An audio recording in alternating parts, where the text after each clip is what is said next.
जैसे भारत और पाकिस्तान को दोनों देशों को एक ही दिन पे आजादी मिली, लेकिन बाद में दोनों देश अलग हो गए। आज के समय में इन दोनों देशों में एक देश तो बहुत तरक्की कर रहा है और दूसरे देश में खाने के लिए भी दिक्कत आ रही है। और कुछ ऐसी ही सिचुएशन है साउथ कोरिया और नॉर्थ कोरिया की। पहले ये देश भी एक ही हुआ करते थे, लेकिन आज इन दोनों देशों में दिन रात का अंतर है। एक देश अपनी टेक्नोलॉजी से पूरी दुनिया में डंका बजा रहा है और वहीं दूसरा देश पूरी दुनिया में बदनाम है। एक देश में लोगों को हर प्रकार की आजादी है, लोग खुलकर अपनी लाइफ एंजॉय करते हैं, और वहीं नॉर्थ कोरिया में लोग देश तो क्या शहर छोड़कर भी अपनी मर्जी से नहीं जा सकते। और सुनने में भले ही साउथ कोरिया और नॉर्थ कोरिया में कुछ ज्यादा अंतर नहीं पता चलता, लेकिन आज ये दोनों देश एक दूसरे के बिल्कुल अपोजिट खड़े हैं। और साउथ कोरिया और नॉर्थ कोरिया में क्या क्या अंतर है और कैसी दोनों देश एक दूसरे से बिल्कुल अलग हैं, आज की वीडियो में हम इसी बारे में बात करेंगे। लेकिन वीडियो की शुरुआत करने से पहले अगर आप चैनल पे नए हैं तो प्लीज चैनल को सब्सक्राइब करें और बेल आइकन कॉल पे सेट कर दे, ताकि मेरे आने वाले हर एक वीडियो की नोटिफिकेशन आपको सबसे पहले मिल सके। तो चलिए बिना टाइम वेस्ट करे वीडियो की शुरुआत करते हैं। तो अब हम सबसे पहले बात करते हैं इन दोनों देशों के पॉपुलेशन और एरिया के बारे में। आज के टाइम में साउथ कोरिया की पॉपुलेशन 5 करोड़ 20 लाख के आसपास है और नॉर्थ कोरिया की पॉपुलेशन 2 करोड़ 60 लाख के आसपास है। और एरिया के मामले में ये दोनों देश एक जैसे ही नजर आते हैं। साउथ कोरिया देश 1 लाख स्क्वायर किलोमीटर के एरिया में फैला हुआ है और वहीं नॉर्थ कोरिया देश 1,20,000 स्क्वायर किलोमीटर के एरिया में फैला हुआ है। और आज साउथ कोरिया में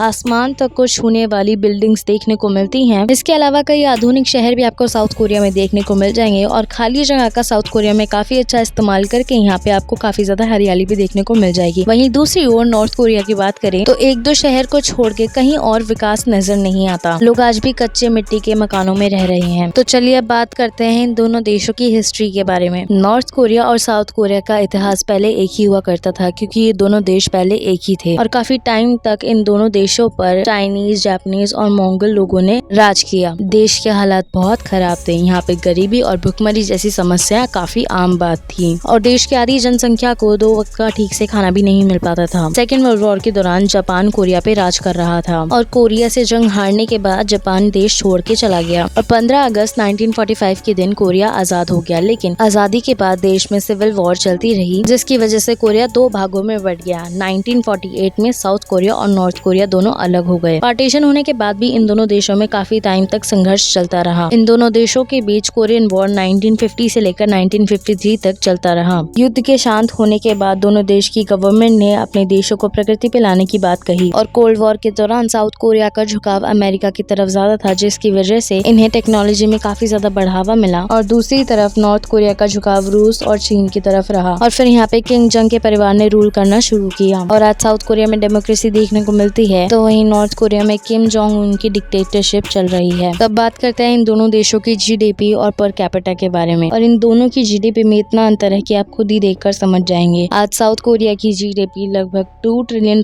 तक पहुंचने वाली है। यहाँ की ऑटोमोबाइल इंडस्ट्री, कॉस्मेटिक इंडस्ट्री और केमिकल इंडस्ट्री की मांग पूरी दुनिया में देखने को मिलती है। और वहीं नॉर्थ कोरिया की जीडीपी सिर्फ $60 बिलियन है। नॉर्थ कोरिया 21वीं सदी में होकर भी पूरी दुनिया से काफी ज्यादा अलग है। नॉर्थ कोरिया ज्यादातर चाइना और रूस के साथ ही ट्रेड करता है। नॉर्थ कोरिया को रूस और चाइना के अलावा बाकी किसी देश से कोई मतलब नहीं। और साउथ कोरिया में पर कैपिटा इनकम लोगों की $34,000 तक पहुंच गई है। वहीं नॉर्थ कोरिया में एक व्यक्ति साल के सिर्फ $2,000 ही कमा रहा है। साउथ कोरिया हर साल $45 बिलियन से ज्यादा का खर्चा अपने मिलिट्री फोर्स पर करता है, जिसमें कई सारी मिसाइल्स और हेलीकॉप्टर शामिल हैं। और वहीं नॉर्थ कोरिया की बात करें तो नॉर्थ कोरिया का डिफेंस बजट सिर्फ $1.5 बिलियन का ही है। लेकिन फिर भी हम नॉर्थ कोरिया को कम नहीं समझ सकते, क्योंकि नॉर्थ कोरिया परमाणु शक्ति से संबंधित है और इस देश के पास लगभग 40 न्यूक्लियर वेपन्स है। और एक बात जो इन दोनों देशों में कॉमन है वो है यहाँ की मिलिट्री सर्विस, यानी कि यहाँ पे युवाओं को 3 साल की मिलिट्री सर्विस देना अनिवार्य है। फैशन इंडस्ट्री, तो यहाँ पे दोनों देशों की फैशन इंडस्ट्री में काफी ज्यादा फैशन सेंस में आज बहुत अंतर देखने को मिलता है। साउथ कोरिया को दुनिया का फैशन कैपिटल और कॉस्मेटिक कैपिटल भी कहा जाता है। यहाँ पर लोग अपनी मर्जी के मुताबिक तैयार हो सकते हैं, हेयर स्टाइल रख सकते हैं, बालों को कलर करा सकते हैं और चाहे तो प्लास्टिक सर्जरी भी करा सकते हैं। लेकिन वहीं नॉर्थ कोरिया में फैशन को लेकर सख्त नियम है और नॉर्थ कोरिया में लोगों को नीले कलर की जीन्स पहनने की अनुमति नहीं है और फीमेल्स तो यहाँ पे ट्राउजर्स भी नहीं पहन सकती, क्योंकि किम जोंग उनका मानना है कि नीला रंग अमेरिका का प्रतीक है। और ये एक दुनिया का पहला ऐसा देश है जहाँ पे लोग अपनी पसंद के अनुसार हेयर कट भी नहीं करा सकते। नॉर्थ कोरिया में मेल और फीमेल के लिए सिर्फ 28 हेयर कट स्टाइल ही चूज किए हुए हैं और इन हेयर कट के अलावा और कोई भी हेयर कट देश के नागरिक नहीं करा सकते। एंटरटेनमेंट इंडस्ट्री, अब हम जानेंगे इन दोनों देशों की एंटरटेनमेंट इंडस्ट्री के बारे में। साउथ कोरिया की म्यूजिक और फिल्म इंडस्ट्री पूरी दुनिया में फेमस है। पूरी दुनिया में आपको BTS और K-pop के फैंस और K-ड्रामा के फैंस देखने को मिल जाएंगे। इसके अलावा कोरियन फिल्म स्टार्स की चाहने वालों की भी संख्या करोड़ों में है। इसके अलावा साउथ कोरिया के लोग किसी भी और देश की मूवीज और सीरीज भी देख सकते हैं और गाने भी सुन सकते हैं। और यहाँ पे साउथ कोरियंस जो है सियोल सिटी की नाइट लाइफ को भी आराम से एंजॉय कर सकते हैं। और वहीं नॉर्थ कोरिया में एंटरटेनमेंट के नाम पे सिर्फ 3 टीवी चैनल्स हैं और इन 3 टीवी चैनल्स में भी किम जोंग उन और उनकी फैमिली की वाहवाही की जाती है। नॉर्थ कोरिया देश में किसी और देश की फिल्म, मूवी या फिर म्यूजिक सुनना पूरी तरह से बैन है। और अगर सरकार को गलती से भी पता चल गया कि आप किसी और देश के गाने सुन रहे हैं या फिर मूवीज देख रहे हैं तो तुरंत उसे पकड़कर जेल में बंद कर दिया जाता है। नॉर्थ कोरिया में आम लोग इंटरनेट का इस्तेमाल भी नहीं कर सकते। ऐसे में नॉर्थ कोरिया के लोगों को अन्य देश के बारे में बहुत ही कम पता है। और वहीं साउथ कोरिया टेक्नोलॉजी के मामले में वर्ल्ड में टॉप की लिस्ट में है। यहाँ पे हर किसी के पास इंटरनेट की सुविधा उपलब्ध है। अब हम बात करते हैं ऑटोमोबाइल इंडस्ट्री के बारे में। साउथ कोरिया की ऑटोमोबाइल इंडस्ट्री कई शानदार मोटर व्हीकल्स का निर्माण कर रही है। इसके अलावा आपने हिंडई और किया जैसी कार मैन्युफैक्चरिंग कंपनीज का नाम तो सुना ही होगा। वो एक्चुअली साउथ कोरिया की हैं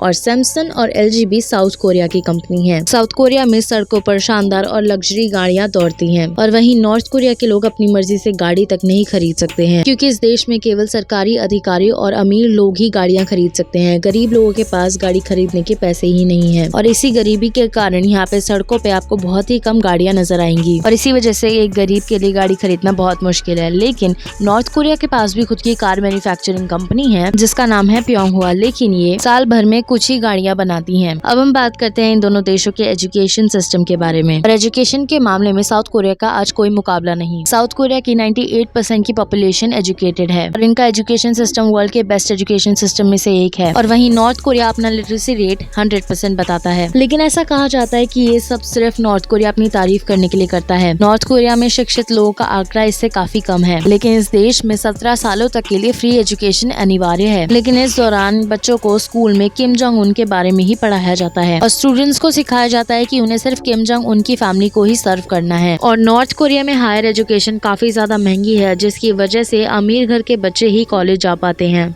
freedom of religion. Guys, south Korea में लोग अपने मन के अनुसार किसी भी रिलीजन को फॉलो कर सकते हैं। इसका मतलब साउथ कोरिया के पास किसी भी धर्म को फॉलो करने की आजादी है। और वहीं नॉर्थ कोरिया एक नास्तिक देश है। यहाँ पे किसी भी धर्म को फॉलो करना एक जुर्म है। किम जोंग उन का कहना है कि उनके देश के लोगों को सिर्फ किम जोंग उन के और उनके परिवार की ही पूजा करनी चाहिए। यानी कि नॉर्थ कोरिया के लोगों के लिए ही किम जोंग उनका परिवार भगवान के समान है। नॉर्थ कोरिया के लोगों को धार्मिक पुस्तक रखना भी मना है, यानी कि अगर किसी के घर में बाइबल भी मिल जाती है तो उसके खिलाफ सख्त कार्रवाई की जाती है। अदर डिफरेंसेस, साउथ कोरिया के लोगों को घूमने फिरने की पूरी आजादी है, ना सिर्फ अपने देश में बल्कि दुनिया के किसी भी देश में साउथ कोरिया के नागरिक घूमने जा सकते हैं और अपने साउथ कोरियन पासपोर्ट के जरिए वो 128 देशों में बिना वीजा के जा सकते हैं और लगभग 52 देश वीजा ऑन अराइवल की सुविधा साउथ कोरिया के लोगों को देते हैं। तो वहीं नॉर्थ कोरिया के लोग अपनी मर्जी से देश के बाहर कदम भी नहीं रख सकते। लोग एक शहर से दूसरे शहर तक भी नहीं जा सकते